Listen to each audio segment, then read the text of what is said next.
ഇനി ഇതിൽ ഏതിലാണ് പറഞ്ഞാൽ ഞാൻ തരുള്ളൂ. വാവ്.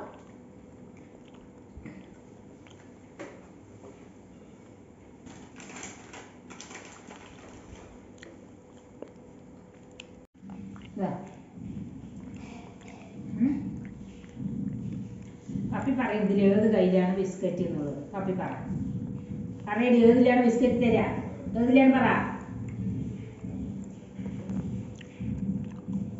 ഏതിലാണ് ബിസ്ക്കറ്റ് പറയേ പപ്പി. ബിസ്ക്കറ്റ് ഏതിലാണ് പറ, നല്ല തേച്ചോളൂ. പറ അതാ പറ. ബിസ്ക്കറ്റ് എൻ്റെ അടുത്താണ്. നോക്ക് ആട്ടം ജി എന്നാ വേണ്ട വേണ